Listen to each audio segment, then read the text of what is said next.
তো ও বলল কি আচ্ছা ঠিক তার কিন্তু কোনো কিছুর অভাব ছিল না। তো ওখানে যাওয়ার পর সে আনলো, আমিও আনলাম। তো ১ম বার আমি আমার হাসব্যান্ডকে নিয়ে যাই। আর তখন ওর হাসব্যান্ডের সাথে ফার্স্ট আমাদের দেখা তাদের বাসায়।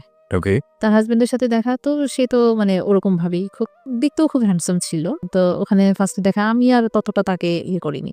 কথা বলতেছি, "কোথায় যাবেন?" তখন ও আমাকে ভাবি, ভাবি বলতেছে, "ভাবি আপনার এই কাজটা আপনারা কি করতে পারবেন? কি করেন না করেন আপনারা আর কোন কাজ খুঁজে পান না মানে আপনি?" আপনাদের প্ল্যান ছিল নতুন একটা বিজনেস করা, রাইট?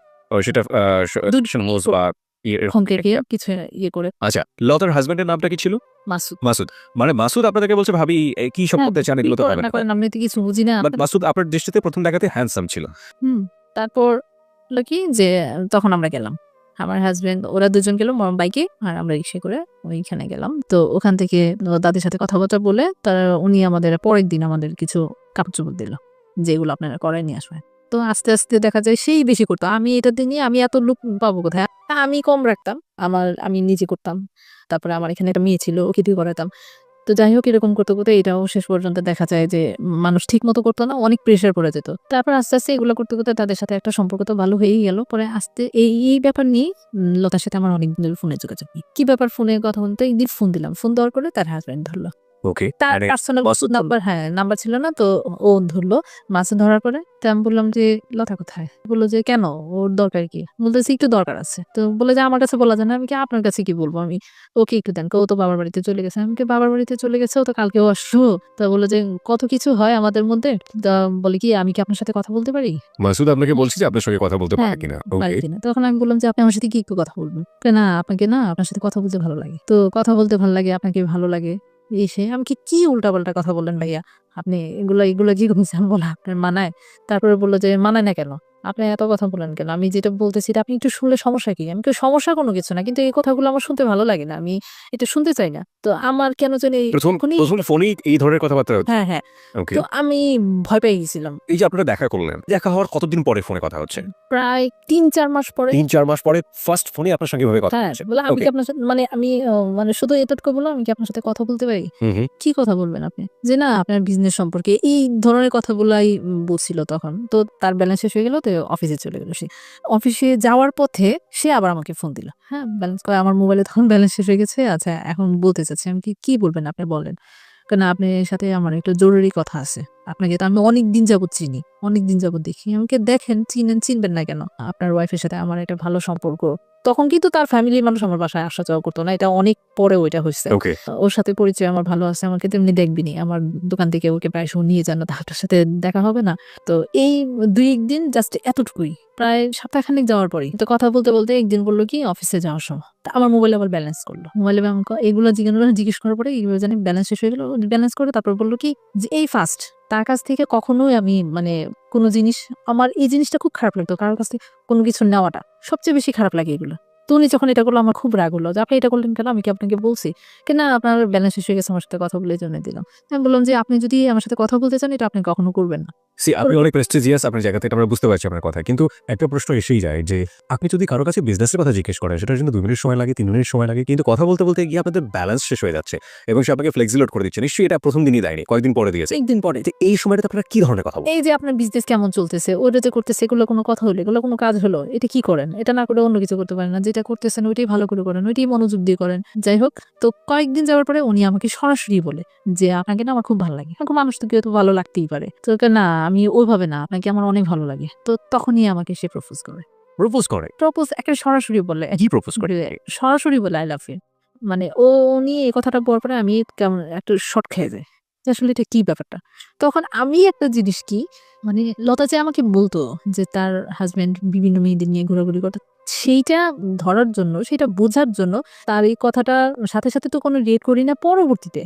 অনেক পরে তখন আমি এটা অ্যাকসেপ্ট করি। তাকে শুধু একমাত্র বোঝার জন্য। আসলে কি সে এরকম টাইপের মানুষ? কিন্তু তার সাথে কোনো সম্পর্ক করার মতন মানে আপনি টেস্ট করতে চাচ্ছিলেন। চেঞ্জ করতে চাচ্ছি তার আগে আমি আপনাকে কিছু কোয়েশ্চেন করতে চাই। ১ম কথা হচ্ছে যে আপনার হাসব্যান্ড কি আপনাকে এই লাভ ইউ বা থাকে না অনেক রোমান্টিক হয়। আপনার হাসব্যান্ডরা কখনো লাভ ইউ বলা বা ওই জাতীয় একটা রোমান্টিসিজম এর মধ্যে নিজেকে নেয়া। এগুলো কখনো করতো? এই জিনিসটাই আমি তার কাছে মিস করতাম। কারণ যেই বয়সটাতে আমার বিয়ে হয়েছে, ওইটা তো মানে ওরকম পরিপক্ক ছিল না। ডিফারেন্সটা কত ছিল? কত বছরের ডিফারেন্স ছিল আ আপনাদের মধ্যে? তার সাথে আমার প্রায় 12-15 বছরের ডিস্টেন্স। 12 থেকে 15 বছরের গ্যাপ। প্রিয় শ্রোতা, লুবনার বয়স যখন 18 বছর তখন তার বিয়ে হলো। একেবারেই বলা যেতে পারে যে বিয়ের প্রাথমিক বয়স, এবং এখন ও যেটা বলছে যে রোম্যান্টিসিজমের জায়গাটাতে আমি হাজবেন্ডকে কখনো পেতাম না। সাইমultaneously লাইফের এই যে জায়গাটি, সেখানে এসে আপনারা বুঝতেই পারছেন যে মোটামুটি ঘটনা আজকে কোন দিকে যাচ্ছে। কিন্তু আমরা বারবারই বলে থাকি যে আসলে ঘটনা জাজ করলেও শেষ পর্যন্ত অপরাধ কোথায় গিয়ে দাঁড়াবে উই কান্ট ইভেন ইমাজিন। তো আমরা সেই জায়গাটায় যেতে চাই।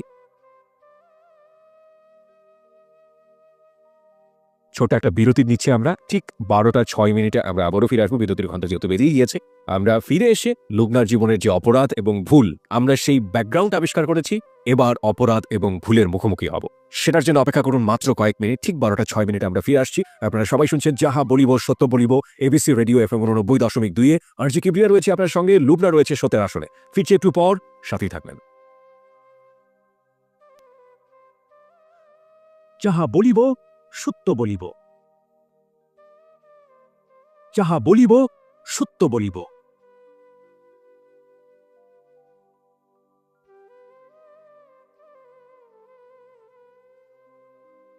প্রিয় শ্রোতা, 12:06 হচ্ছে সময়। আমরা সংবাদের বিরতির পরপরই আবারও ফিরে এসেছি যাহা বলিব সত্য বলিবতে। আপনি শুনছেন আরজি কিবরিয়াকে, এবং আরজি কিবরিয়ার সঙ্গে রয়েছে আরজি কিবরিয়া টিম, আরজি সুমন ও সাউন্ড এডিটর মঞ্জু, এবং আমাদের সঙ্গে আজকে সত্যের আসনে রয়েছে লুবনা, তার জীবনের অপ্রিয় সত্যগুলো নিয়ে। অপ্রিয় সত্যের ব্যাকগ্রাউন্ড আমরা আবিষ্কার করেছি 11টা থেকে 12টার মধ্যে। এই পর্যায়ে আমরা একেবারে অপরাধ আর ভুলের মুখোমুখি হব। আর আপনাদের সবাইকে বলছি, আপনারা যদি লুবনাকে দেখতে চান চলে আসতে পারেন আমাদের ফেসবুকে। আমাদের ফেসবুকের ঠিকানা facebook.com/ABC Radio FM 89.2। ওখানে গিয়ে আপনি যে লিঙ্কটা পাবেন সেখানে লাইক দিলে আপনি সঙ্গে সঙ্গেই এই ছবি দেখতে পাবেন এবং ওখানকার মেম্বার হয়ে যাবেন, আমাদের এবিসি রেডিওর মেম্বার হয়ে যাবেন। ওকে, লুবনা, ফিরছি আপনার কাছে। আপনি যে জায়গাটিতে ছিলেন, যে আপনি এক ধরনের টেস্ট করতে চাইলেন যে আসলেই লতা সত্য বলেছিল কিনা, সেটার জন্য আপনি এগ্রি করে নিলেন যে okay, I love you too, right? হ্যাঁ, তারপর অনেকদিন পরেই হয়েছিল। যাই হোক, আমার কাছ থেকে এটা অনেকদিন পরে ব্যাক করি। জি, তো এভাবেই আমাদের দিন চলতে থাকে, কথা বলতে থাকি, ছেলে মেয়েদের নিয়ে কথা হয়। আর ও তখন বেশি বেশি লতাকে আমার দোকানে মানে পাঠাতো, মানে আসলেই সে নিয়ে যেতে পারবে, নিয়ে যাওয়ার ছিল আমাকে দেখে যেতে পারবে। ওকে। হ্যাঁ, তো আমাকে অনেক ফোর্স করতো মানে বাহিরে যাওয়ার জন্য, চলো বেড়ায় আসি, ঘুরে আসি। সে আবার লতার কাছ থেকে আমার ফ্যামিলি ব্যাকগ্রাউন্ডটা জানলো যে আমার হাজবেন্ড কিরকম, এই সে। তো আমি যেহেতু ওর কাছে সবকিছু বলতাম, তো ও যখন ওদের স্বাভাবিক, ইস সে এত কষ্টে থাকে, সে এরকম করে, এটা স্বাভাবিক আমাদের তার মানে মধ্যে আপনার হয়। উইকনেসটা সে জেনে গিয়েছে। হ্যাঁ, জেনে গিয়েছিল। ওকে। জেনে যাওয়ার পরে এক তো আমাকে তার ভালো লাগে, তারপরে আবার সে এই জিনিসগুলো জানতে পারলো, তার মধ্যে সে আমার প্রতি আরো বেশি দুর্বল হয়ে গেল। তো সে আমাকে বলার পরে অনেকদিন পরে আমি তাকে টেস্ট করানোর জন্য, তো আস্তে আস্তে তার সাথে কথা বলতে বলতে আমিও একসময় বললাম। তো ও আসতো, দেখতাম, মানে আমি প্রথম আগে তো যেতাম যে বান্ধবীর হাজবেন্ড, সালাম দিতাম, কথা বলতাম। তো ও আসলে সালাম দিতে, কথা বলতে কি ব্যাপার, মানে তখন সে থাকতো সাথে, তো ভালোভাবেই কথা বলতাম। পরবর্তীতে যখন আমি এটা বললাম, বলার পরে আমার ভয় লাগতো তার সামনে যেতে, মানে কেমন আনইজি ফিল করতাম, মানে খুব লজ্জাও লাগতো যে যাওয়াটা। যাই হোক, তো এইভাবে করতে করতে তো একদিন ফোনে বললাম যে কি ব্যাপার, আমি তো ওকে আনতে যাই, এটা তো তোমাকে দেখার জন্য। আমি বললাম যে দেখার জন্য, দেখা তো হবেই, দেখতেছেন না? আমিও তখন আপনি করে বলতাম, দেখতেছেন না? যাই হোক, এভাবে করতে করতে করতে করতে আমাদের কথা বলতে বলতে অনেক সময় কেটে যায়, প্রায় 1 বছরের মতো। শুধু কথাই বলেছে? হ্যাঁ, কথা। আচ্ছা, এই কথাগুলো বলতেন কখন? রাতের বেলা তো বলার সুযোগ ছিল না, কারণ হাজবেন্ড ছিল ও তো পাশে। যখন দোকানে থাকতাম, দোকানের আর সময়টাতে ও বলতেন? যখন অফিসে থাকতো, ওকে। তখন ফোন করতো। দিনের বেলাতেই? হ্যাঁ, দিনের বেলা। ওকে। আবার লতার শেষ তোর সময় কাছে কাছে থাকতাম। বাসায় যেতেন হ্যাঁ, বান্ধবী? মানে হ্যাঁ, 1 বছরের মধ্যে তাদের ফ্যামিলি ভাবে সম্পর্কটা এমন ভাবে হয়েছে, মানে নিজেদের রক্তের সম্পর্কও মনে হয় নিজেদের আত্মীয়তার মধ্যে। এর মধ্যে লতা আপনাকে কোনো সন্দেহ করে? না, না। সে কখনোই আমাকে কোনো ব্যাপারে মানে সন্দেহ করতো না। এই যে একসাথে কথা বলতেছি, অনেক সময় দেখা যায় না যে ভালোবাসি আমরা একজন আরেকজনকে। এই যে কথা বলতেছি, অনেক সময় সে আমাকে একটা মানে আদরের ভঙ্গিতে একটা কথা বলল, "কি গো তুমি কি?" মানে একটু আদরের ভঙ্গিতে কথা বলল। তো তখন লতা নাই। ও তো মানে বিশ্বাস করে বিলিভ করে, ওই যে আমরা ড্রয়িং রুমে বসে আছি, টিভি দেখতেছি, যখন তাদের বাসায় গেলাম। বাসায় যাওয়া আসা শুরু হলো। ও যখন চলে যেত, তখন ও এসে আমার হাতটা ধরতো বা কথা বলতো। এরকম। মানে কথা বলতাম একজন আরেকজন, মানে ওরকম ভাবেই কথা বলতাম। মানে লতা পাশের রুমে থাকা অবস্থায় এই কাজটা হতো? হ্যাঁ, তো ওরকম ভাবে কোনো ওরকম খারাপ কোনো কথা ওর তখন আমাদের মধ্যে হতো না। ওরকম ভাবে করত না, আপনি যেটা বলছিলেন যে আপনি প্রথমে টেস্ট করার জন্য আপনি এগ্রি করে ফেলেন যে ঠিক আছে, আমিও লাভ করি। কিন্তু 1 বছরের সম্পর্কের কথা বলছেন ১ আপনি। বছরের তার মানে কি আপনি প্রেমে পড়ে গিয়েছেন? টার্গেটটা ওরকমই তখনও কিন্তু ওরকমই ছিল। 1 বছর ধরেই এরকম? হ্যাঁ, আমার টার্গেটটা আসলে আমি ওরকম ভাবে একটু স্ট্রংলি, মোটামুটি মানে একটু স্ট্রং ছিলাম। আর আরেকটা ব্যাপার হচ্ছে কি, যেহেতু আমি মেরিড পারসন, আমার বাচ্চা আছে, হাসব্যান্ড আছে, এগুলা নিয়ে কথা সবসময় এই মাথায় থাকতো, এটা যে আমি একটু কনফিউশন থেকে আমাদের শ্রোতাদেরকে দূরে নিয়ে আসতে চাই। প্রত্যেকটা সম্পর্কের একটা গোল থাকে। আপনারা দুজন যখন কথাবার্তা বলতেন পরস্পরের প্রতি, আপনাদের সম্পর্কের লক্ষ্যটা কি ছিল? মানুষ টেস্ট করে আপনার লাভটা কি হবে? একটা যেটা যে তার ওয়াইফ তো তাকে আপনার চেয়ে অনেক ভালো জানে। সেটা আপনার বিলিভ টেস্ট করার কোনো দরকারও নাই। ইনফ্যাক্ট এই জিনিসটা আপনি করছেন, লাভটা কি হচ্ছে? আস্তে আস্তে দেখতে দেখতে তার অ্যাটিটিউড গুলা, তার কথাবার্তা গুলা, তার সে যে কাজ করতেছে এগুলো দেখতে দেখতে আমার নিজের কাছেই মনে হয় যে আমি নিজে থেকেই তাকে টেস্ট করবো কি আমি নিজেই তার প্রেমে পড়ে গেছি। ওকে, নিজে আপনি তার প্রেমে পড়ে গেলেন এবং এটা বছর খানেকের মধ্যেই। আচ্ছা, কিন্তু প্রেমে পড়ার আগে আপনি তো আপনার লিমিটেশন গুলো জানতেন যে আপনার একটা সংসার আছে, আপনার হাজবেন্ড আছে, আপনার বাচ্চা আছে দুটো এবং তারও তো সংসার আছে। দুজনেই আপনার সম্পর্কে খুব ভালো জানতেন, কিন্তু আপনারা কি চাইতেন? মানে কথা বলতে ভালো লাগতেছে, ভালোবাসতেছি। যা ভাল লাগছে তখন আপনারা সেটা করে যাচ্ছেন। সেটাই কথা বলতে যাচ্ছি, মানে করে যাচ্ছি, ঠিক আছে? হয়তো আমি আমার হাসব্যান্ডকে নিয়ে কখনো বেড়াতে যেতে পারতাম। সে কোথাও এই মানে ৬-৭ বছর ঢাকা থেকেছি, কোথাও নিয়ে যায় না। ছেলে-মেয়েদের নিয়ে চলো একটু বেড়াইতে যাই। এই জিনিসগুলো তার মধ্যে ছিল না। ওকে, ঠিক আছে? তো মাঝে মধ্যে ও যখন বলতো যে, "আজকে ফ্রি আছো? চলো একটু বেড়াইতে যাই।" ও বলতো। ঘুরে আসে, হ্যাঁ। তো আমিও আচ্ছা, আপনি কি কখনো জিজ্ঞেস করছেন তুমি তোমার ওয়াইফকে নিয়ে বেড়াতে নিয়ে যাও কিনা? আমার ভালো লাগে না। ও বলতো ভালো লাগে না। হ্যাঁ। ভেরি, ভেরি ইম্পোর্টেন্ট পয়েন্ট প্রিয় শ্রোতা, সেটা হচ্ছে যে উনার কিন্তু বেড়ানোর অভ্যাসটা মনের মধ্যে আছে এবং সেটা আল্টিমেটলি নিজের ওয়াইফের সাথে উনি প্র্যাকটিস করছেন না। কেন করছেন না সেটার অন্যরকম একটা ব্যাখ্যা থাকতে পারে। আচ্ছা, আপনার হাসব্যান্ড যদি আপনাকে বেড়াতে নিয়ে যেত বা আপনার হাসব্যান্ড যদি আপনাকে ওই যে খুব রোমান্টিক একটা মোমেন্টে বলতো আমি তোমাকে অনেক ভালোবাসি, তাহলে কি এই মানুষটার আপনার জীবনে কোনো প্রয়োজন থাকতো? কোনো ঘটনাই ঘটতো না তখন। কোনো ঘটনাই ঘটতো না। ওরকম একটা প্রত্যেকটা মেয়ের জীবনে যেরকম চায়, হয়তো সম্পূর্ণ না, কিছুটা হইলেও। আর সবচেয়ে বড় কথা হলো কি, আমাদের যুগে মেয়েরা আমরা চাই যেটা, যে আমার হাসব্যান্ডের টাকা পয়সা থাকবে, মানে ওরকম যেটা আমি চলতে পারি, কারো কাছে যেন হাত পাততে না হয়। ফ্যামিলির কাছে এরকম হাত পাততে কিন্তু কোনো মেয়েই চায় না, যে বিয়ের পর আবার ফ্যামিলির কাছে হাত পাতা। তো এগুলাই কিন্তু আমাকে তার কাছ থেকে অনেক দূরে চলে নিয়ে ওকে, তারপর কি হলো? বেড়াতে নিয়ে যেতে চান, তারপর বেড়াতে যেতাম, বেড়াতে যেতেন আপনারা বেড়াতে? হ্যাঁ। কিভাবে ম্যানেজ করতেন? আমি ওই যে তখন আমার হাসব্যান্ড থাকতো না। কাজে বলতো যে আমি ব্যবসার কাজে হয়তো দেশের বাড়িতে থাকতো বেশিরভাগ সময়। যেত। আবার আরেকটা জিনিসটা আমি তাকে আসলে জিজ্ঞেসও করতাম না তখন। মানে যখন তার সাথে আমি সম্পর্কে জড়াই যাই তখন হয়তো তার প্রতি আমার এতটা কেয়ার আর কোনো কিছুই লাগতো না। কি করতেছো না করতেছো, কি হইতেছে না হইতেছে। তারপরে তো সে তার একটা সন্দেহ ঢুকে গেলে কি ব্যাপার? সে এখন আগের মতো এরকম না। বাসায় এত হইচই করি না, কোনো কথা নাই। আমি আমার মতো চলতেছি। এটাই তার আরো বেশি লাগলো। তখন আস্তে আস্তে খালি উল্টাপাল্টা কথা বলা শুরু করলো। এই যে মার্কেটে যাচ্ছি, মানে বিজনেসের কাজের জন্য মার্কেটে যাচ্ছি, এই মানে খুব বাজে বাজে কথা। আপনার হাসব্যান্ড, আমার হাসব্যান্ড। আপনারা যেভাবে শুরু করলেন নতুন একটা জীবন বা নতুন একটা থিংকিং, এখানে আমরা একটু ক্লিয়ার হতে চাই। লাইক আপনি ওর সাথে ঘুরতে যাচ্ছেন, হ্যাঁ। সো ডেঞ্জার, খুবই বিপজ্জনক ব্যাপারটা, তাই না? কোথায় ঘুরতে যেতেন, কিভাবে করতেন?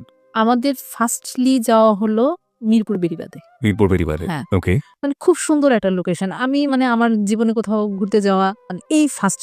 আমার হাসব্যান্ডের সাথে একবার গিয়েছিলাম সিলেটে। সে কি কোনো বাইক ছিল? হ্যাঁ। ওর বাইকে করে আপনি বাইকে গেলেন বেড়িবাঁধে। ওখানে ও ওয়াইফ তখন কোথায় থাকতো? তার ওয়াইফ বাসায় থাকতো। বাসায় থাকতো এবং ওয়াইফ জানতো যে ও অফিসে গেছে বা অন্য কোথাও গেছে। আপনার হাসব্যান্ড জানতো যে আপনি আপনার বিজনেস নিয়ে ব্যস্ত আছেন। ব্যস্ত আছি। সে মেক্সিমাম সময় তখন সে ঢাকা থাকতো না যখন আমি যেতাম। হ্যাঁ, তখন আমার বাচ্চাদের অনেক সময় করতাম কি ওর বাসায় বাচ্চাদের, আমার বান্ধবীর বাসায় বাচ্চারা। মানে বান্ধবী বাচ্চা টেক কেয়ার করো, আমরা দুজন ডেটিং করে আসি। তো এরকম বেশি দিন হয় নাই। একবার হয়েছে এরকম। এইটা আজকে শুনলে সে প্রচন্ড কষ্ট পাবে আমি জানি। তারপর তার সাথে ঘুরতে যেতাম, ভালো লাগতো। কথা বলতাম, ভালো লাগতো। এভাবেই করতে করতে আমাদের অনেক দিন পার হয়ে যায়। তো এর মধ্যে হলো কি আমি অসুস্থ হয়ে যাই। আমার জন্ডিস হয়েছিল। একবার হইছে ওর সাথে সম্পর্ক না হওয়ার আগে। আমি ফার্স্টলি যখন ঢাকায় আসি তখন। ওকে। আর তারপরে হইছে তার সাথে রিলেশন হওয়ার পরে। অনেক পরেই হয়। এটা একবারে অনেক কিছু ঘটনার মানে তার সাথে সম্পর্ক, রিলেশন অনেক, মানে ফিজিক্যালি রিলেশনও তার সাথে আমার ওই সময়টাতে। হ্যাঁ, ওকে। হয়ে যায়।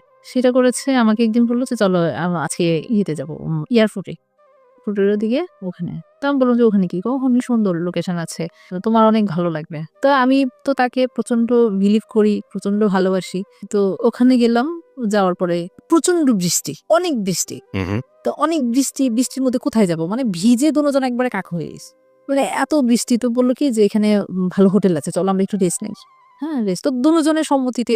আমাদেরও মানে খুব এমনিতেই তো সম্পর্ক খুব গভীর। তারপরও মানে যে এখন মনে হচ্ছিল, তখনকার মনে হচ্ছিল যে একবার মানে কোনো নেই। মানে তারও কোনো সংসার নেই, আমারও কোনো সংসার। আমরা দুজন দুজনকেরই মানে দুজন দুজনের জন্য। হ্যাঁ, এরকমই একটা মনে হচ্ছিল। যাই হোক, ওখানে যাওয়ার পর তো হঠাৎ করে আমাদের মধ্যে একটা, যেহেতু দুজনই এক ভেজা, তারপর সামনাসামনি ভালোবাসার মানুষ, এর মধ্যেই আমাদের একটা রিলেশন হয়ে যায়। তারপরে আমার খুব গিল্টি ফিল হচ্ছিল তখন। মানে তার চেয়ে খারাপ মনে হয় যে আমার জীবনেও আমি এরকম খারাপ ফিল করিনি কখনো। এত খারাপ লাগছে। তারপরে আমি তার সাথে অনেকক্ষণ কথাও বলিনি। মানে আমরা দুজন দুজনের সাথে অনেকক্ষণ কথা বলিনি। তো সে আমার কাছে সরি বলছে। যে আসলে এরকম একটা চিন্তাও করতে পারি নাই। তোমাকে আসলে আমি মন প্রাণ থেকে ভালোবাসি। কিন্তু এভাবে কখনো কোনো কিছু হবে এটা বা যাই হোক।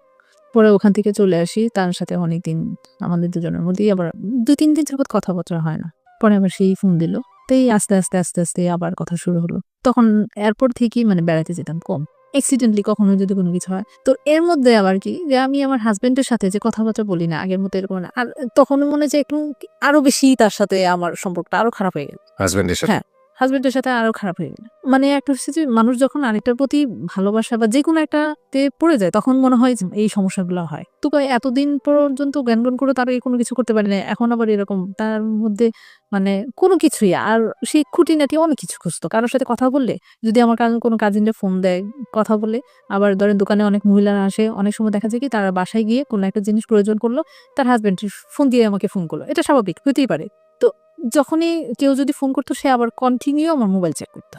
হাজবেন্ড আপনাকে সন্দেহ করা শুরু করলো। হ্যাঁ, যখন আবার ফোন ইউজ করলাম, ফোন নিলাম আমি, তখন থেকেই তার এই জিনিসটা মানে খুব হয়েছে যে সন্দেহ করতো যে মানে তখন তুই তো খাড়ির মধ্যে চলে তুই কোথায় গেছিলি, ওই যে এখানে গেছিস, ওই যে মার্কেটে যাস। অনেক সময় দেখা যাচ্ছে সে থাকে না, আমাকে মার্কেটে যেতে হয় একাই কোনো কিছু প্রয়োজন করলো। গিয়ে পুরুষ মানুষের সাথে গেছলে এই করতে বাচ্চা বাচ্চা কথা বলতো, ঝগড়াঝাটি হতো, হ্যাঁ গায়ে হাত তুলতো। গায়ে হাত দিত কি সে কন্টিনিউ, তার একটা অভ্যাস ছিল কি একটা থাপ্পড় দেবে, মানে থাপ্পড়টাতে লাগতো অনেক, মানে এমন ভাবে গায়েগুলো হাত দিত কিন্তু এগুলো কারোরে দেখানোর মতো না, বোঝানোর মতো না, কিন্তু আমি খুব মানে ব্যথা পেতাম, বলতাম যে অনেক সময় কান্নাও করতাম। আমি কি এইভাবে মানুষকে বাচ্চাদের সামনে কখনো এরকম করেছো? হ্যাঁ বাচ্চাদের সামনে এগুলো বাচ্চাদের করতো? সামনে, নিজের বাচ্চাদের সামনে কিভাবে কথা বলতে হয় সেটাই সে জানে না। এই যে ব্যাপারটা যেটা আপনাদের মধ্যে সম্পর্ক ধীরে ধীরে ধীরে ধীরে হাতাহাতির পর্যায়ে চলে আসছে, এই সময়টাতে তো মাসুদ আপনার জীবনে হ্যাঁ। একেবারে ওতপ্রোতভাবে জড়িয়ে গেছে। আমি যদি আপনাকে ফ্র্যাঙ্কলি আপনার কাছ থেকে জানতে চাই, আপনার জীবনে লাভ কি এটাই, মানে লাভ ফার্স্ট লাভ বলতে কি এই মাসুদই ছিল? এর আগে আপনি কোনো ছেলের সাথে প্রেমে পড়েননি? না, সুযোগই হয় নাই। একটা মেয়ে একটা ছেলেকে লাভ করছে যখন তার বেবি হয়ে গেছে, যখন তার সংসার হয়ে গেছে, তার আগে সুযোগ হয়নি কিংবা মন থেকে ফিলই করেনি। তার জীবনে ফার্স্ট লাভ, চিন্তা করে দেখুন, যারা এখানে শুনছেন যারা অনেকে ম্যাচিউর, তারা জানেন যে জীবনের প্রথম লাভের প্রতি, ভালোবাসার প্রতি এফেকশনটা কতটা তীব্র হয়। আর এখানে এফেকশন প্লাস কত ধরনের অপরাধ, ভুল এবং একই সাথে কনফিউশন, অনিশ্চয়তা, কত কি যুক্ত হয়েছে এটার সাথে। হ্যাঁ, তারপর কি হলো? তারপরে আস্তে আস্তে সে তাকে যখন জানাতাম, সে এই যখনই আসতো কি করতো না করতো আমার কাছ থেকে আবার জানতো, জানলে সে এখানে অনেক কথা বলতো, তো কি করতেছো তুমি, থাক কোনো কথা বলো না, আমাকে বোঝানোর চেষ্টা করতো, মানে সান্ত্বনা দিত, হাজবেন্ডের ব্যাপারগুলো আপনি মাসুদের কাছে শেয়ার বলতেন? করতাম। ওকে। হ্যাঁ। আর তার সাথে সম্পর্ক হওয়ার পরে এমন কোনো কথা নাই যে সে জানে না আমার, মানে সবকিছু। আমি আরেকটা ব্যাপার কি, তাকে ভালোবেসেছি এমন ভাবে আমি কোনো কিছু তার কাছে গোপন করতে পারতাম না, কোনো কথা বলে যে না বলে থাকতেও পারতাম না। একটা জিনিস যেটা বলার দরকার ঠিক বলার, মানে ওটাও মানে শেয়ার করতাম, বলতাম, সেও বলতো এরকম। মানে সেও মনে হয় যে বাসায় বেশি সে তার কথা এমন কথা আমি জানি, তার ওয়াইফ মনে আজ পর্যন্ত জানেন। মানে আমি যেরকম ভাবে চেয়েছিলাম আমার একটা লাইফ পার্টনার, সেও মনে হয় এরকম ভাবে এটা চেয়েছে, সে সবসময় বলতো। ওকে, তার ওয়াইফ কি তার লাভ ম্যারেজ ছিল? তার ওয়াইফের সাথে তার লাভ ম্যারেজ ছিল। এটা কেমন ধরনের লাভ ম্যারেজ আরেকটা বলি। সে ওয়াইফ তাকে খুব পছন্দ করত। কিন্তু সে আসলে একটা চাপে পড়েই বিয়েটা করছে, যেটা আমি it was his point of view, মানে সে আপনাকে হয়েও বলেছে, but it was love marriage. Okay fine, আমরা এটা জাস্টিফাই করতে যাবো না, বাট এটা লাভ ম্যারেজ ছিল। ওকে, নেসেসিটি নোজ নো ল, প্রয়োজন কোনো আইন মানে না, নিয়ম মানে না, ঠিক জানি না, তবে সেই প্রয়োজনটা যদি নন এথিক্যাল হয়, সেই প্রয়োজনটা যদি অন্যায় হয়, সেই প্রয়োজনটা যদি এমন হয় যে কারো কাছে সেটা নিজেকে গিলটি, দোষী এবং অপরাধী করে দেবে নিজের বিবেকের কাছে, তবে সেই প্রয়োজনের কাছ থেকে দূরে থাকাটাও কিন্তু অনেক বড় একটা প্রয়োজন। হ্যাঁ, তারপর কি হলো? তারপর সবসময় শেয়ার করতাম নিজেদের সব পার্সোনাল ব্যাপারগুলি আমার। তো ও আমাকে সবসময় সান্ত্বনা দিত, বোঝাতো। আরেকটা ব্যাপার কি যে ও আমাকে আসলে পরে লাইফ পার্টনারের মতোই সে আমাকে দেখা শুরু করলো। যে আমি বিয়ে করব তোমাকে। তুমি যদি তাকে ছেড়ে আসতে পারো আমি তোমাকে বিয়ে করব। আমি তোমার সব দায়িত্ব নেব। আমি বললাম যে এটা কখনোই সম্ভব না। তোমাকে আমি ভালোবাসি সেটা ঠিক আছে। কিন্তু মানে এক পর্যায়ে দুজন এক ধরনের ডিসিশনই নিলাম।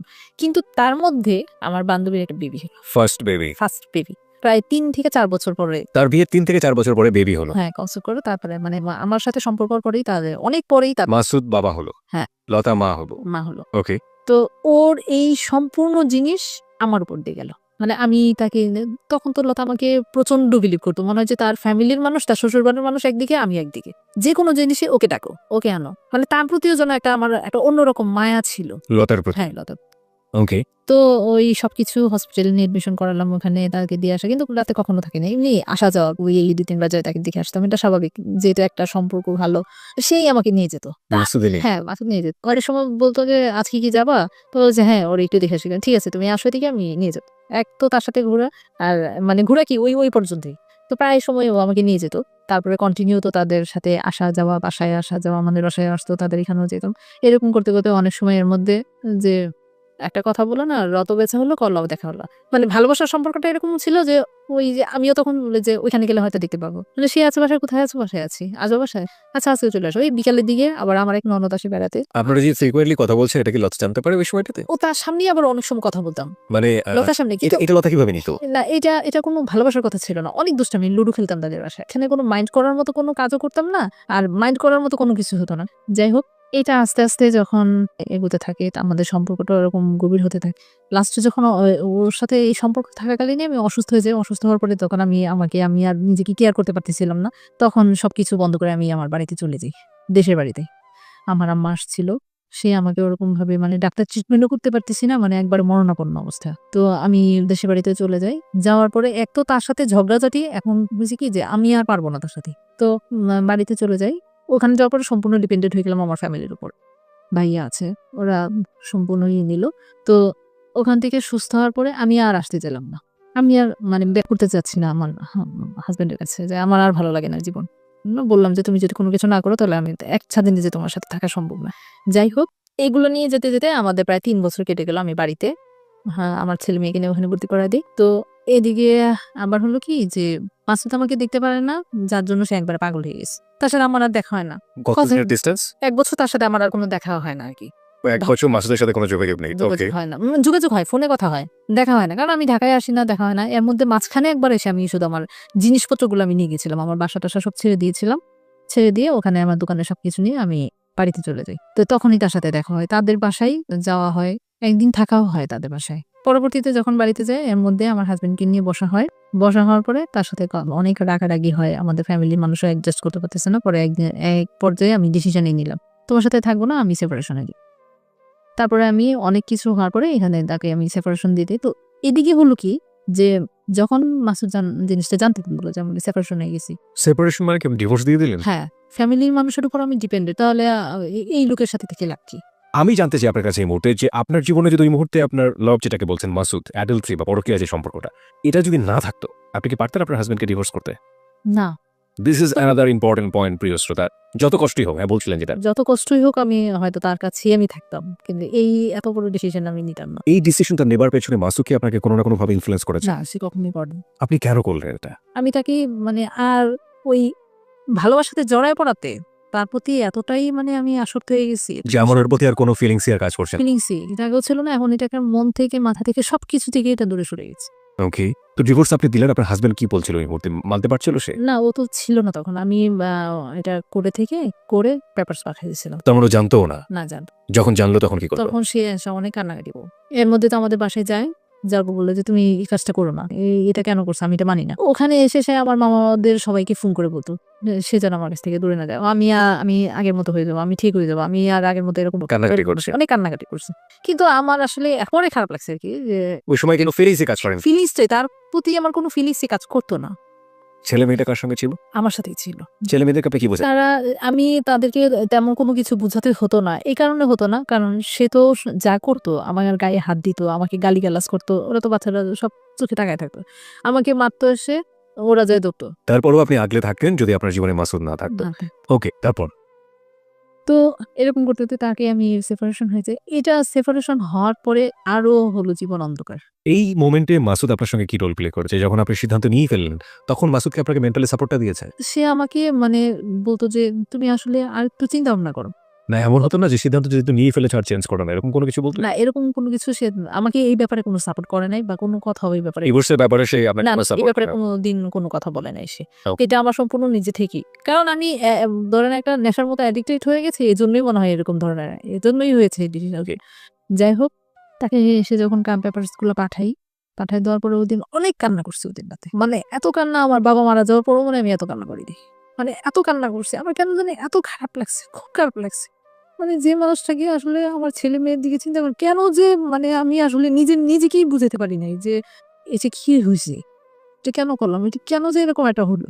তো এই জিনিসটা আমার তারপরে আমি যাচ্ছি কোথায় যাচ্ছে এটা আবার তখনই মাসুদকে জানালাম যে আজকে এরকম করব। ও আমাকে তখনও বারবার বলতো তুমি একটু চিন্তা ভাবনা করে দেখো, একটু চিন্তা ভাবনা করো, আসলে হুট করে এরকম একটা ডিসিশন নিও না, দেখো চিন্তা ভাবনা করো। আমি বললাম যে আসলে আমি আর পারতেছি না, আমি কি করব। আবার এই দিক দিয়ে সে আমার মামাদের ফোন করতেছে, কান্নাকাটি করতেছে যে না করেন ওরে এগুলো করতে, পাগলামি করতে না করেন। আচ্ছা ঠিক আছে, আমি একটা কিছু করব, চেষ্টা করবো, এখন আর আগের মতো চলবো না, আমি ঠিক হয়ে যাবো। যাই হোক, তো আমি বাড়িতে চলে গেলাম। ডিভোর্সটা হয়েছে ঢাকা থেকে। তো বাড়িতে চলে গেলাম। বাড়িতে চলে যাওয়ার পরে তো এর মধ্যে আমি পড়াশোনা স্টার্ট করলাম। ওপেন ইউনিভার্সিটি থেকে ভর্তি হইছি। তো পড়াশোনা স্টার্ট করার পরে এগুলো সব খবর জানতো। তো আস্তে, আস্তে সে করলো কি, যখনই তাকে এই পেপারস গুলো দিলাম তখনই সে আসলে মাসুদ ব্যাপারটা জানতো। জানার পরেও সে আমাকে এটা প্রকাশ করে নাই। এই যে উল্টাপাল্টা কথাগুলো, তখন আমি বুঝতে পারছি আসলে সে জেনে শুনেই এগুলো আমার সাথে করতো। ফিল করতো হয়তো। আপনার হাজবেন্ড এটা জানতো মানে এর সাথে যেটা আপনার মানে রিলেশনশিপ? এটা সে আগে জানতো কিনা আসলে আমি এটা ফিল করতে পারি নাই, বুঝতে পারি নাই। কিন্তু সে পরবর্তীতে কোত্থেকে এগুলো আমার মনে হয় যে এটা লতাই তাকে বলছে। লতা কিভাবে জানলো? লতা তো পরে যখন আমি ওখান থেকে চলে আসি, তখন আমাদের সম্পর্কটা এরকম, মাসুদ পুরা মেন্টালের মতো হয়ে গেল। আমাকে দেখতে পারতেছে না, আসতে পারতেছে না। আমি তার সাথেও আর সম্পর্ক রাখতে চাচ্ছি না। কারণ হয়েছে কি যে এক তো আমি সেপারেশন হয়ে গেছে। তার সাথে একটা সম্পর্ক হইতে, হইতে কিভাবে যেন এটা আমার তাদের মধ্যে এই জিনিসটা প্রকাশ পায়। হ্যাঁ? তো আমার হাসব্যান্ড লতার কাছে বলে যে, "সে এরকম করলো কেন? নিশ্চয়ই একটা কিছু হইছে। তুমি এটা ঘটনাগুলো ভালো করে দেখো না কেন? ভাবি আপনি একটু ভালো করে খোঁজ খবর নেন তো।" তো ও আবার এটা একটু হলো যে আমার কথাও মাসুদ সবসময় বাসায় বলত। ও এটা নিয়ে একটু সন্দেহ করল। হ্যাঁ, আমি আরেকটা কথা বলতে চাই, সেটা হচ্ছে আমার ডিভোর্সের জন্য যেটা অত্যন্ত ওতপ্রোতভাবে জড়িত ছিল যে কারণটা, সেটা হলো যে সে আমাকে তো প্রচন্ড সন্দেহ করত। কে আপনার হাজবেন্ড? আমার হাসব্যান্ড আমাকে প্রচন্ড সন্দেহ করত। এই সন্দেহটা আরো বেশি প্রকোপ হলো যখন আমি বললাম যে তার সাথে আমি টোটালি যাব না। তখনই সে করলো গিয়ে আমার বান্ধবীর সাথে যোগাযোগ করলো। বান্ধবীর সাথে যখন যোগাযোগ হলো, কথাবার্তা বলল, তখন বলল যে, "ভাবি আপনি একটু দেখেন না প্লিজ, আমাকে একটু সাহায্য করেন। সে কেন এরকম করতেছে?" এই আস্তে, আস্তে কথা ফুটতে, ফুটতে তাদের মধ্যে এটা মাসুদের কথা থেকেই এটা প্রকাশ পেল। মাসুদই সবসময় আমার কথা বলে, আমার প্রশংসা করে। লতা? হ্যাঁ, লতার সামনে আমার প্রশংসা করে, আমার কথা বলে। এই করতে, করতে আর এদিক দিয়ে আমার সংসারের মধ্যে আমি পুরা সেপারেশন হয়ে যাচ্ছি। তার মানে ওদের অ্যাটিটিউডের মধ্যে আপনাদের দুজনের অ্যাটিটিউডই বুঝিয়ে দিয়েছে যে দুজনের ভিতরে এক ধরনের অন্যরকম সম্পর্ক আছে এবং যেটার দ্বারা আপনার হাজবেন্ড আপনাকে রীতিমতো সন্দেহ করা শুরু করল। এদিকে লতাও কি এই ধরনের কোনো কিছু করা শুরু হ্যাঁ, করলো? এইটা তো আবার তার হাসব্যান্ডের সাথে শুরু করলো। ছাড়াছাড়ি হয়ে যেতেছে। কেন হইতেছে? সে যদি ভালো হইতো সেটা করতো, সে নিশ্চয়ই কোনো একটা কিছু করছে। তোমাদের মধ্যে এমন কোনো সম্পর্ক আছে যেটার জন্য যে তুমি বাধ্য করতেছো এটা ছাড়ার জন্য। আমি করব কিসের জন্য? ওর হাসব্যান্ড কি ভালো নাকি? ও তো সবসময় এরকম জ্বালাইতো। হয়তো তার জন্য এরকম হইছে। পরে আস্তে, আস্তে কিভাবে ওদের থেকেই কথাটা আসলে ফ্লেশ হলো কেমন করে সেটা আমি বুঝতে পারি নাই। তো আমি যেটা জানতে চাচ্ছি যেটা হচ্ছে যে সে সবকিছু জানতো। জানার পরেও আপনাকে রিকোয়েস্ট করতো যে আপনি তাকে ছেড়ে না যান। হ্যাঁ, তাই তো? হ্যাঁ। This is a very important point প্রিয় শ্রোতা। একজন মানুষ সংসারের প্রতি মনোযোগী না, তারপরেও চাচ্ছে সংসারটা না ভাঙুক। কারণ তারপরেও চেয়েছে যে এই মানুষটাকে ধরে রাখতে। ৪ মিনিটের বিজ্ঞাপন বিরতির পর প্রিয় শ্রোতা আমরা আবারও ফিরে এসেছি যাহা বলিব সত্য বলিবতে। আপনারা শুনছেন এবিসি রেডিও এফএম 89.2। আর জি কিবরিয়া রয়েছে আপনার সঙ্গে এবং আমরা কম্পিউটারের কাছ থেকে শুরুতেই জেনে নিচ্ছি এসএমএস পোলের result. Yes, 83%. No, 3%. No comments, 14%.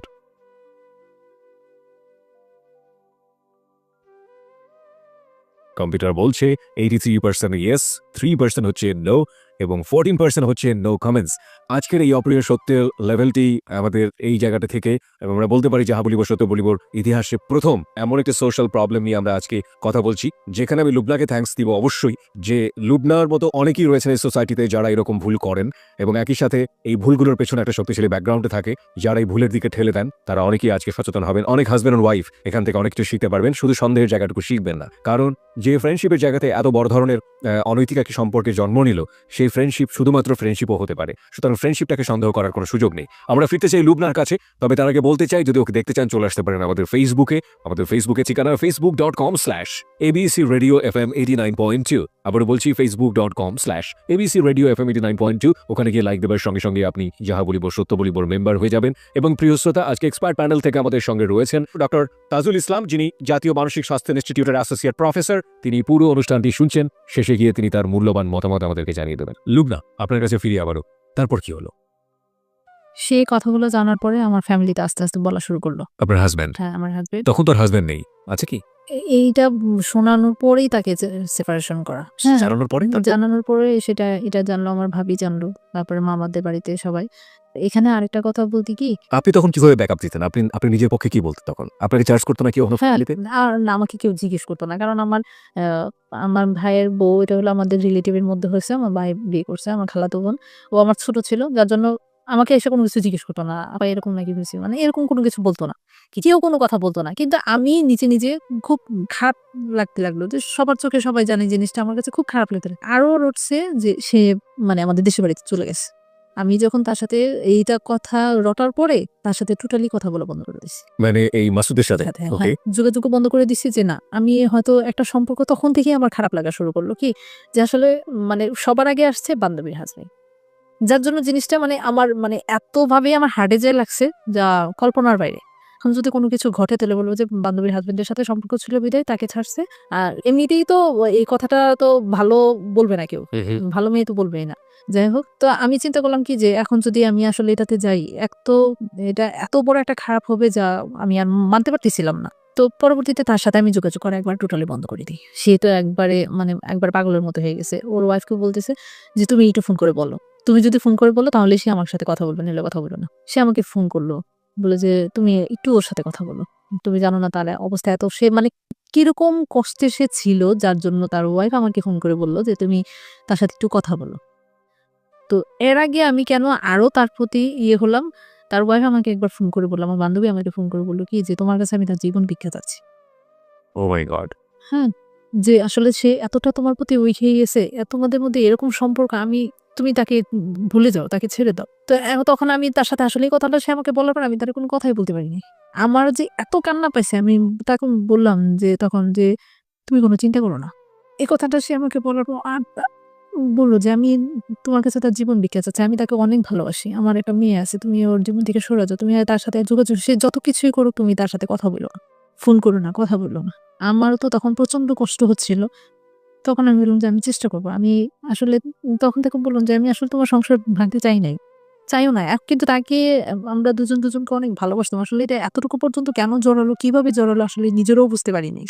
আপনার কখনো এরকম মনে হয় না যে লতার কাছ থেকে আপনার কিছুটা হলেও শেখার আছে? আমি জানি যে আপনি অনেক হার্ড রিয়েলিটি ফেস করছেন এবং আপনার সঙ্গে যা হচ্ছে সেটা অন্যায় সাংসারিকভাবে। কিন্তু লতার সঙ্গেও তো একই কাজই হচ্ছে। তারপরেও তো লতা তার হাসব্যান্ডকে ছাড়েনি। ছাড়েনি। সে ছাড়েনি। এবং আপনার ২ টো সন্তান, আপনার একটা ছেলে, একটা মেয়ে। ঠিক আছে, আপনি একটু বলবেন আমাকে যে মাসুদ আপনাদের গ্রামে চলে আসলো আপনার সঙ্গে দেখা করার জন্য ক্রেজি আমি হয়ে। দেখা করিনি। হ্যাঁ। আসছে এবং লোকজন দেখেছে তাকে। হ্যাঁ, লোকজন দেখেছে এবং সে কারো কাছে কোনো কিছু বলে নাই। তো আর আমার ভাবি তো চিনে তাকে। আমার ভাবি চিনে, সে যখন আমাদের বাসার আশেপাশে ঘুরতেছে সে দেখছে। দেইখা সেটা তো সে ভাইয়াকে সব বলছে। কিন্তু ভাইয়া আমি এই মানে ও আমাকে কোনো ব্যাপার কোনো কথাই বলতে চাচ্ছে না। সে আমার দিকটাই দেখতেছে যে আমি কি করি? আমি তখন কি করব? কি করতে চাচ্ছি? কি করতেছি? সেটাই সে দেখতেছে। তো আমি বললাম যে না, আমি তার সাথে দেখা করব না। যখন এই কথাটা গিয়ে বলল যে সে দেখা করবে না, তখন সে চলে গেল। সে অনেকক্ষণ আমাদের এলাকায় ছিল। কথা বলার পরও তারপরে সে চলে গেল। অনেক রাতে বাসায় এসে পৌঁছার পরে এই যে ফোন দিতেছে, আমি আর ফোন রিসিভ করিনি। তো একবার আমার খুব খারাপ লাগলো রাতে। তখন আমি তার ফোন রিসিভ করলাম। ও খুব কান্না করতেছে যে, "তুমি এই কাজটা কেন করলা? তুমি আমার সাথে দেখা করলা না?" তখন আমি বললাম যে, "তুমি কেন আসছো? তুমি কেন আসছো এখানে? আর তুমি বুঝো না আমি তোমার সাথে কেন যোগাযোগ করি না, কেন কথা বলি না?" মানে আমি তখন চাচ্ছিলাম যে তার সাথে ওর জন্য, আমার বান্ধবীর কথাগুলোর জন্য আমার এই প্রতি আরো বেশি গিল্টি ফিল হইতে লাগলো। তার প্রতি আমার এতটাই কষ্ট লাগলো, আসলে আমি এটা কি করলাম? এদিক দিয়ে আমার বাড়িতে আরেকটা সমস্যা হলো কি, এই কথাগুলো জানার পরে ফ্যামিলিতে তো কেউ কোনো কিছু আমাকে বলেনি। আপা দুলাভাই এগুলো নিয়ে আমার সাথে খুব রাগারাগি করেছে। অনেক কিছুই বলেছে। তা আমি আমার যেটা অন্যায় সেটা আমি স্বীকার করব এখন। এমনকি কেউ যদি আমাকে কোনো কিছু বলে আমি কোন কথা বলি না। যতটুকু বলার কারো মানে ইচ্ছা তার ক্ষোভটা সে প্রকাশ করে নিক। কারণ আমি তো অন্যায় করেছি। এজন্যই আমাকে বকতেছে।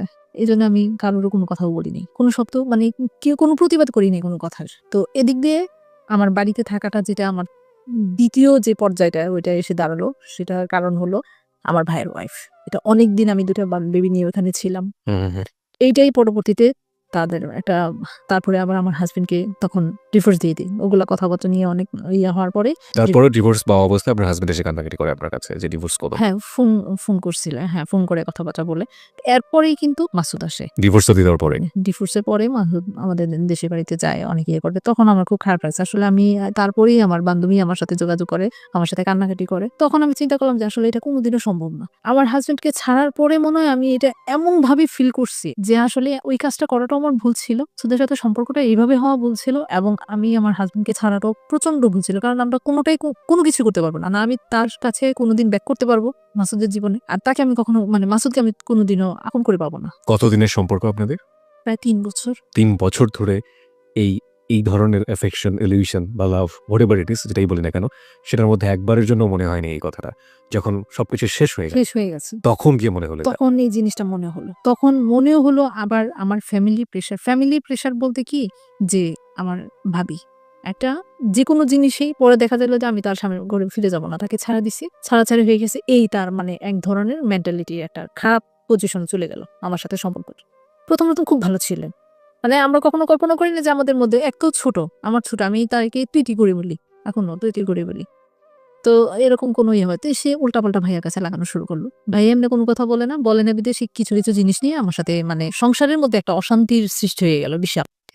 যে কোনো ছোটখাটো জিনিস নিয়ে কে করছে, সে করছে, কে করছে, ও করছে, মানে এগুলো নিয়ে মানে এতটা মানে আপনি যেখানে থাকলেন সেখানে সাংসারিক একটা অশান্তি তৈরি হলো, অশান্তির সৃষ্টি হলো, মায়ের নিজার কোনো মাটি নেই, সোজা কথায় যেটা বলে। মানে একবারে দেয়ালে পিঠ থেকে গেছে। মানে এরকম সিচুয়েশন খারাপ হলো, যার পরবর্তীতে বাদ দিল। তো আমি এখন আমি তো ওরকম কোনো করতেও পারবো না, ওখানে চাচ্ছিলাম যে বিজনেসটা ওখানে দেওয়ার জন্য, কিন্তু ওই করলো কি, যে আমি বললাম যে আমার মার্কেটে আমাকে একটা দোকান দিতে হবে, এখানে এটা শুরু করি। সে করলো কি, দিল না। যাই হোক, আর এদিকে তো লতা ঢাকায় অনেক কিছু করলো, অনেক কিছু মানে সবার কাছে বললো, আর সে তো তার হাজবেন্ড একদম অ্যাটিটিউড হয়ে গেছে। আমি যখন তার সাথে কথা বলি না, সে এখান থেকে একবার দেখা করি নাই, তো এখান থেকে গিয়ে নাকি সে ড্রিঙ্কস করছে তার বন্ধু বান্ধব নিয়ে। তারপর সে নাকি হসপিটালও ছিল। এই কথাগুলো সেই আমাকে পরবর্তীতে জানায় যে তুমি এরকম করছো। আমি যেদিন করছে কয়েকদিন পরে, যে তুমি একবার খবরও নিলে না, আমি হসপিটালে ছিলাম, তো তোমাকে আর খবর নিয়ে কি করবো, আমি খবর না দরকার, তুমি তো আসলে আমি চাই না যে তোমার সাথে আমার কোনো সম্পর্ক থাকো। আসলে এটা অনেক বড় একটা ভুল হয়েছে, এই ভুলটা আমি শুধরাতে চাচ্ছি। এখন হয়েছে যে তুমি আমাকে ভুলে যাও, আসলে এটা সম্ভব না, কখনো আমি তোমার কাছে যেতে পারবো না। তোমার সাথে সম্পর্কটা আগে কিভাবে হয়েছে, কি করছি, এটা আমার এখনো মানে এখন আমি ফিল করি যেটা আমি বিশাল বড় একটা অন্যায় করছি, আমি এটা আর সামনে আগাতে চাই না। তারপরে সে করলো কি, তার একটা ফোনে তার সাথে কথা, এক অস্ট্রেলিয়ান একটা মেয়ে অস্ট্রেলিয়া থেকে আসে, কিভাবে তার সাথে কথা হয়েছে আমি তা জানি না। তো ওদের সাথে ওই ফ্যামিলিতে ওই লতা করলো কি, ওর সাথে বললো যে তুমি ওর সাথে বাইরে চলে যাও, তুমি যখন থাকতে পারবে না। তার আগে একটা কথা বলিনি, আমি ভুল হয়ে গেছে এখানে। সেটা হলো কি, যখন আমার ফ্যামিলিতে এই টর্চারিং গুলো, আমার মেন্টালি টর্চারিং গুলো হয়ে দাঁড়ালো, একদিন আমার ভাবি আমার সাথে রাগারাগি করে দূর দিয়ে এসে আমার গায়ে হাত দিল, আমার গায়ে হাত দেওয়ার পরে আমি তো এমনি শেষ। তারপর মনে হয় যে আমি আরো মানে অস্তিত্বহীন হয়ে গেছি। সেটা মানে নিছক একটা সাধারণ একটা জিনিস নেই, মানে ওরকম কোনো ঝগড়াঝাটি করার মতো কোনো ব্যাপার নাই। তার কথা হলো যে এখন সে কিভাবে আমাকে বের করবে, ওই জিনিসগুলাই প্রতিনিয়ত সবকিছু ব্যাপারে ছোটখাটো জিনিসগুলোতেই এই ঝগড়াঝাটির একটা ইয়ে করলো।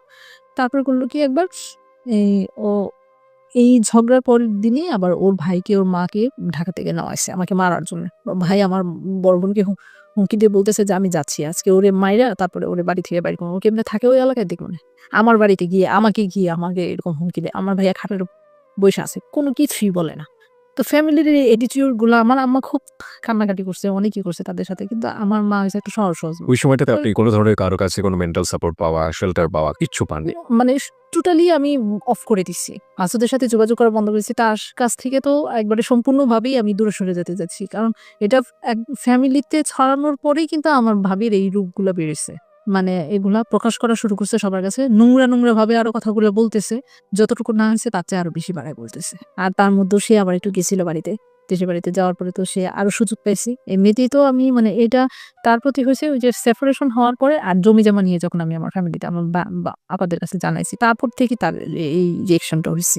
তারপরে আমি তার সাথে কোনো কথাই আর যোগাযোগ রাখি নাই, ইয়ে করিনি। পরে একদিন 2012 সালের জানুয়ারি মাসে 3 তারিখে সন্ধ্যার দিকে আমার মোবাইলের কল আসে। তো কল পিক করার পরে বললাম যে কি, বললো যে আমি এক হতবাগা না, মানে বললো কি যে মানে কেউ নাই জীবনে, হ্যাঁ আমি একটা অসহায়, মানে এরকম একটা কথা বললো।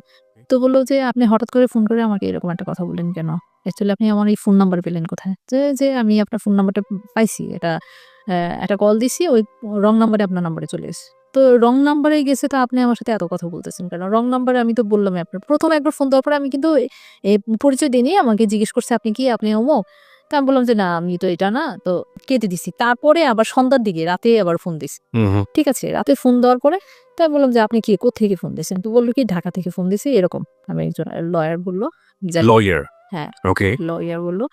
তো বললাম যে কি ব্যাপারে, কি কথা? আমি এত পেজ কুজ বুঝি না, এত কিছু না। তো আমি ভাবছি হয়তো কোনো ঘটকের মাধ্যমে সেই কথাগুলো। তখন কিন্তু আমার ফ্যামিলি মানুষ আবার এই যে গুলো হচ্ছিল বিধায় আমার বড়াপা আবার চাচ্ছিল যে একটা বিয়ে শাদী হতে। তো এইভাবে মনে হয় যে সে নাম্বার পাইছে। যাই হোক, আমি আর তাকে তত কথা বলিনি, শুধু ডিটেলস বললাম। তো বললো কি ৩-৪ দিন পরে সে আবার কল দিল। পরে আমি তার ডিটেলস অ্যাড্রেসটা জানতে চাইলাম যে আমার তো কয়েকজনকে আবার একটু ইয়ে হলো যে এদিক দিয়ে ভাবি আরেক দিয়ে বান্ধবী, মানে হয়তো কাউকে দিয়ে আবার কোনো কিছু করতেছে কিনা। তো ও আবার এমনিতেই তো চালাক, তো এত কিছু বলে নাই, শুধু বললো যে আমি হঠাৎ করে আপনার নাম্বারটা পাইছি, আপনার সাথে কথা বলে ভালো লাগছে। আমি কি আমার সাথে কথা বলে ভালো লাগছে, আমি আসলে কথা বলতে চাচ্ছি না, না আপনি শুনে নাকি আমার কথা শুনে। তো এই কথা বলার পরে এইভাবে তার সাথে কথোপকথন হয়। জিজ্ঞেস করলাম কোথায়, তার ফ্যামিলি ব্যাকগ্রাউন্ড দিল। মেইনলি হলো কি সে আমাকে বললো ৩ বছর আগে আমার ওয়াইফ মারা যায়, আর 2টা বেবি আছে, 2টা মেয়ে। তো আমি তখন আর কোনো কথা মানে একটু ইয়ে হলাম কি যে আসলে তার সাথে কথা বলি, দেখি কই পর্যন্ত আগায়। কারণ আমার ফ্যামিলির অবস্থাগুলো আমাকে মানে একবারে এতটাই খারাপ করে দিছিল বলার বাইরে। তো এখন আমিও চাচ্ছিলাম যে আসলে একটা কিছু এরকম করে হলেও আমি যদি দূরে চলে যেতে পারি, মানে কেন মন থেকে এই জিনিসটা হচ্ছে না। তো আমি তার সাথে কথা বলতেছি, তার ফ্যামিলি ব্যাকগ্রাউন্ড নিলাম, তো আমার ফ্যামিলি সবকিছু আমি তাকে বললাম। বলার পরে সে একটা সম্ভ্রান্ত পরিবারের ছিল। তো তার কথাবার্তা ভালোই লাগলো, কথাবার্তা সে কি চাচ্ছিল আলটিমেটলি? সে অ্যাকচুয়ালি মানে কি চাচ্ছিল, বিয়ের প্রপোজালটা সে আমাকে সরাসরি দেয় নাই। সে আমাকে অনেকদিন পরে প্রায় জানুয়ারির 3 তারিখে 3-4-5 তারিখ থেকে কথা হলো, তো এরপর থেকে কথা বলতে বলতে ফেব্রুয়ারি মাসের 11 তারিখে আমাদের কলেজ থেকে আমরা ইয়েতে পিকনিকে যাব। তো পিকনিকে যাব, তো ও তখন বললো কি যে আমাদের এলাকাটা তো একটা পিকনিক স্পট, আমাদের বাড়ি। কলেজ থেকে পিকনিকে যাবেন মানে আপনি তো তখন পড়ছেন না। হ্যাঁ আমি তখন উন্মুক্ততে ভর্তি হলাম। তখন আপনার উন্মুক্ততে ভর্তি হয়েছিল। Okay fine. হ্যাঁ, উন্মুক্ত থেকে আমি ওখান থেকে পিকনিক পিকনিকে যাবেন। হ্যাঁ। তো আমি বললাম যে তো একটা কাজ করো, তোমরা যেহেতু যাবাই, তোমরা তখন আমাদের মধ্যে একবারে ফ্রিলি কথাবার্তা হচ্ছে, কারণ তার ফ্যামিলির সব ব্যাকগ্রাউন্ড আমি জানতে পারছি। সে আমার কথাও সবকিছু জানছে, আমিও তাকে কোনো কিছু লুকাইনি যে আমার এরকম হাজবেন্ড ছিল, আমার এই অবস্থা হয়েছে, আমি এখন এই পরিস্থিতিতে আছি, মানে এটা অনেক পরে। অল থিংস ডিটেল, মানে আপনি আমাকে যেটা বললেন বা আজকে জেবিএসবিতে যা বলছেন সব বলেছেন। হ্যাঁ সব বলছি তাকে। ওকে। তার ফ্যামিলিগতভাবে চাচ্ছি তাকে বিয়ে করার জন্য, কিন্তু সে চাচ্ছিল কি যে আমি এমন একটা মেয়েকে বিয়ে করবো যার বাচ্চা কাচ্চা আছে। সেরকম একটা মেয়েকে বিয়ে করতে। ওকে। তারপরে তার সাথে কথা হলো, এর মধ্যে কিন্তু আমার ওই যে মাস্টারের আবার যাওয়া আসা, সে মাঝে মধ্যে প্রায় সময় আপনাদের গ্রামে দেখা যায়? করতে পারতো না, আমার ডাইরেক্ট কলেজে চলে যেত। ডাইরেক্ট কলেজে চলে যেত, যে শুক্রবার দিন ক্লাস থাকতো, শুক্রবার দিনও আমার সাথে দেখা করতে যেত, আমি দেখা করতাম না। একদিন দেখা গেল কি যে আমি ওই দিন যাইনি, কলেজেই যাইনি, কলেজে সারা দিন থেকে ওই দিন পরে বিকালে চলে আসছে। তো কাউকে তো চিনে না, কাউকে কোনো কিছু জিজ্ঞেস করতে পারে লতার কি অবস্থা? লতা কি সংসারটাকে ভেঙে ফেলেছিল? না, তারপরেও সে আঁকড়ে ধরে আছে। সে আছে। তারপর কি হলো? পরে ওখান থেকে আমাকে সে ফোন দেওয়ার পরে এরকম ভাবে চলতে থাকে, আমরা আবার পিকনিকে যাই। এই ফার্স্ট তার সাথে দেখা। ওকে। হ্যাঁ পিকনিকে ওদের এলাকাতে ওদের বাড়িতেই পিকনিকে যাওয়া হয়। ওকে। তো ওইটা একটা মানে পিকনিক স্পট এবং একটা নাম করা বাড়ি। তো ওকে ফাইন। হ্যাঁ। হ্যাঁ তো ওখানে যাওয়ার পরে এই ফার্স্টলি সে আমাকে দেখে। তার সাথে সাথে আমার তার 2জন মুরব্বির সাথে ফোনে কথা হয়। হ্যাঁ সে নানা ডাকে তাদের এরকম। তো তাদের মুরব্বিদের সাথে কথা বলার পরে তো ওনাদেরকে দেখায়, দেখানোর পরে ওনারা বললো তো হ্যাঁ ভালোই তো, খারাপ না, হ্যাঁ ঠিক আছে তুমি এটা প্রস্তাব করতে পারো। আপনি তখন কি জেনেছেন যে আপনার কাছ থেকে নাম্বারটা কিভাবে পেয়েছি, আপনার নাম্বারটা কিভাবে পেয়েছি, আমি বা কার তাকে মাধ্যমে? অনেক অনেক বলেছি, কিন্তু সে কোনোভাবেই বলে নাই। আচ্ছা। হ্যাঁ তো আমি বললাম যে কিভাবে, বললো যে এমনি রং নাম্বারে চলে গেছে। সে আমাকে প্রথম ফোনটা করিয়ে একটা অন্য নামে ডাক দিল। ওকে ফাইন, সেটা তো আমরা প্রথমে বুঝেছি, কিন্তু পরবর্তীতে গিয়ে নিশ্চয়ই আপনি আবিষ্কার করতে পেরেছেন। এটা বিয়ের পরে আবিষ্কার করতে মানে লেটস আপনি বিয়ে করলেন, কতদিন পরে বিয়ে করেছিলেন? মানে জানুয়ারির 3 তারিখে তো তার থেকে কথা শুরু হয়। তো ওই 2012 সালে 24 এপ্রিল 24 এপ্রিল। 24 এপ্রিল আপনি তাকে বিয়ে করলেন। এবং আপনি বোন থেকে কি তাকে রিসিভ করেছিলেন নাকি? শুধু একমাত্র ফ্যামিলির এই টর্চারিং এর কারণে আমি ফ্যামিলি থেকে বাঁচতে চাইছিলাম, যে আসলে আমার এখানে আর থাকাটাই অসম্ভব হয়ে পড়ছিল। এবং যে কারণে আপনি বিয়েটা হ্যাঁ করলেন। তারপরে আমি এই প্রস্তাবটা যখন সে আমাকে প্রায় 3-4 মাস পরে সে আমাকে প্রস্তাব দেয় যে আমি আসলে একই লাইনে আছি, আমাদের যেহেতু নাই, আমারও ওয়াইফ তো আমাকে তো বিয়ে করাবি, আর তোমাকে তার এইভাবে রাখবে না, তোমাকে তো বিয়ে দিবে, ঠিক আছে। আমাকে দেখানোর পরে সে আমাকে প্রস্তাবটা দিল। তা আমি বললাম কি যে এইভাবে তো আর হয় না, আপনি একটা কাজ করেন, আপনি আমাদের বাড়িঘর এসে দেখে যান। ওকে। হ্যাঁ আমি যখন তাদের এখানে গেলাম ওইটা দেখার পর দেখি যে আমরা ওই তুলনায় কোনো কিছুই না। তো ওকে বললাম কি যে আপনি এসে আগে দেখে যান, দেখে গিয়ে আমার ফ্যামিলি আছে, আমার মামারা আছে, বাবা যেহেতু নাই, তো আর আমার বড়াপা আছে, তাদের সাথে কথা বলেন। তো আমার এই কথা বলার অনেকদিন পরে সে আমাদের দেশে বাড়িতে গেল। তারপর ও তো আগেই বললো যে আমি শুধু একমাত্র বিয়ে করবো একটা মেয়ে, আমি তোমাকে বিয়ে করবো, তোমার কোনো কিছু আমার দেখার দরকার নেই। তবুও দেখার দরকার আছে। এই বিয়েটা কি পারিবারিকভাবে হয়েছিল? পারিবারিক আমার ফ্যামিলি মানুষ জানতো, এখানেও আমি একটা প্রতারিত হই। সে বলেছে তার ফ্যামিলি মানুষ তাকে ফ্যামিলি মানুষ সবাইকে জানাইছে, কিন্তু কিন্তু ultimately ফ্যামিলি জানাবে মানুষ না। ওরা ওদেরকে বলছে, ঠিক আছে, কিন্তু তারা কেউ এটা অ্যাকসেপ্ট করে নাই। ওকে। তো ও আবার বললো কি যে তারা এই কারণেই অ্যাকসেপ্ট করে নাই কারণ তোমার 2টা বাচ্চা আছে এই জন্য, নিলে আর সবকিছু ঠিক ছিল। বিয়েটা হওয়ার পরে কি হলো? বিয়ের পরে আমি প্রায় তার এখানে গেছি অক্টোবর দিকে।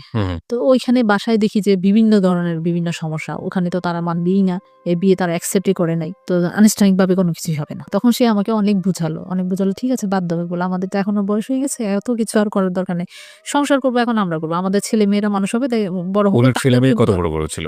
বড়ই ছিল, 13-14 বছর ছিল। 13-14 বছর ছিল, একটাই মেয়ে? দুটো। দুটো মেয়ে ছিল। হ্যাঁ, এই জন্য আরেকটু বলে যে মেয়েদের বিয়ে দিলে শ্বশুর বাড়িতে চলে যাবে, আসবে যাবে, ওরকম। মেয়েরাও তো সাধারণত ওরাও প্রথম আমাকে অ্যাকসেপ্ট করে নাই। জি, আপনি একটু বলেন আমাকে এই পর্যায়ে যে আপনার সাথে ওনার যোগাযোগটা কিভাবে হলো? আপনি আবিষ্কার করলেন কোন পর্যায়ে গিয়ে? কে ছিল এর পেছনে?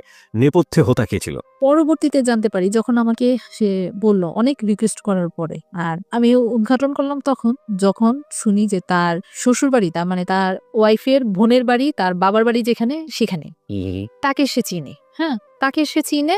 চেনার পরে তখনই আমি বললাম যে তাহলে তুমি এইখান থেকেই আমার নাম্বার পাইছো, তাছাড়া তো আমার কোনো মাধ্যম নেই তোমাকে ফোন করার। আমি তো ভাবছি যে হয়তো কোনো ঘটকের মাধ্যমে হয়তো তুমি পাইছো। ওকে। হ্যাঁ, বললো যে পরে সে স্বীকার করলো, আসলে মিথ্যা বললে তো আর লাভ নেই, ঠিক আছে, হ্যাঁ সত্যটা এখন স্বীকার করি, হ্যাঁ সেই আমাকে নাম্বারটা দিছে। তা আমি বললাম যে কিভাবে নাম্বার দিল, কিভাবে কেন আসলো তোমার কাছে?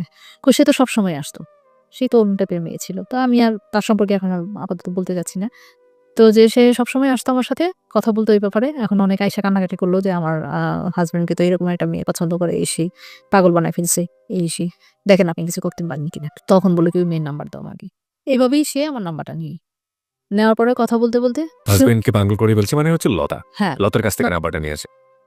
ওকে। লতার কাছ থেকে সেইগুলো জানতে পারি। তারপর বিয়ের পরে অনেক দিন কেটে যায়। আমি ওই বাসায়, আর তার ফ্যামিলি মানুষ যেহেতু এটা মানতেছে না, তা আমার ফ্যামিলি থেকেও এটা একটা প্রেশার আসছে ওর উপরে যে তাহলে আপনি এটা করলেন কিসের জন্য? হ্যাঁ, আপনি জানেন আপনার ফ্যামিলির মানুষ এটা নেবে না, মানবে না। তো কেন অসহায় একটা মানুষ মেয়েকে আপনি এরকম একটা করলেন? তো আমার আপাকে অনেক বুঝাইলো যে আপা আপনি এই নিয়ে টেনশন করেন না, আমি ওকে মাথায় করে রাখবো। এই ব্যাপারে কোনো টেনশন করার দরকার নেই। কারোর উপর কেউ কথা বলার কোনো সুযোগ দেব না তাকে। তো জাস্ট ফাইন। এখন যেহেতু হয়ে গেছে এখানে তো আবার আরেকটা কিছু করা যায় না, মানে সেকেন্ড টাইম। তো আমি এটাও আপাকে বললাম যে থাক যা হইছে হইছে, হয়তো আমার কপালে ভাগ্যেই এমন ছিল। তা আমার মনে তো ওইটাই যে আমি তাকে আসলে কষ্ট দিছি, এটা আমাকে তখন থেকেই আমি ফিল করা শুরু করছি যে আসলে ওই কষ্টের কারণেই কিন্তু আমি এই জিনিসগুলো আমার হচ্ছে। মানে আপনার হাজবেন্ডকে কষ্ট দিয়েছেন সেটা? না আমার হাজবেন্ড প্লাস লতা দুজনকে আপনি কষ্ট দিয়েছেন যে কারণে আপনার লাইফ। যে দেয় আমার লাইফে, আমি না হলে সেকেন্ড ম্যারেজ এরকম হবে, ওর ফ্যামিলি এটা অ্যাডজাস্ট করবে না কেন? আর নোট অন দ্যাট পয়েন্ট প্রিয় শ্রোতা, সেকেন্ড যে ম্যারেজটা হলো সেখানে কিন্তু ওনার আপনার তার পরিচয় দিতে কোনো সমস্যা হতো না, কারণ সে লয়ার ছিল, তার অনেক প্রেস্টিজ ছিল, সম্ভ্রান্ত পরিবার ছিল। কিন্তু আপনি পরিবার কি পেলেন? প্রিয় শ্রোতার সময় এখন রাত একটা, আপনি শুনছেন যাহা বলিব সত্য বলিব, এবিসি রেডিও FM 90.2 আর যে কিপি আপনার সঙ্গে রয়েছি, এবং আজকে সত্যের মঞ্চে সত্যের আসনটি আলোকিত করেছে নিজের জীবনের ভুল এবং অপ্রিয় সত্যগুলো দিয়ে লুবনা। তার জীবনের ভুল এবং অপ্রিয় সত্যগুলো স্বীকার করে সে লাখো মানুষকে সচেতন করে যাচ্ছে যে হয়তো মানুষের অনেক ভুল থাকবে, কিন্তু সেই ভুলের জায়গাটিতে আপনি যেন আরেকটি ভুল না করে ফেলেন, সেই ভুল সংশোধনের জায়গাটিতে যেন আপনার আরেকটি ভুল না হয়ে যায়। তাহলে ভুলে ভুলে চারিদিকে শুধু ভুলেই ভরে যাবে, অপরাধী ভরে যাবে। অন্তত যে সুখের লাগিয়া যে ঘর আসলে আর বাঁধার চেষ্টা করবেন সেটা আসলে অনলি পুড়িয়ে যাবে, কিন্তু বাস্তব অর্থে তেমন কোনো সমাধান আসবে না। আমরা তার কাছে ফিরতে চাই। তারপরে কি করলো আপনার দ্বিতীয় যে স্বামী ছিল? তিনি তো আপনাকে সবকিছু জেলে শুনে শুনি বিয়ে করেছে। তো আমি অক্টোবরের দিকে, তখন বড় মেয়ে সমমানী পরীক্ষা দেবে, আমার ছেলেও সমমানী পরীক্ষা দেবে।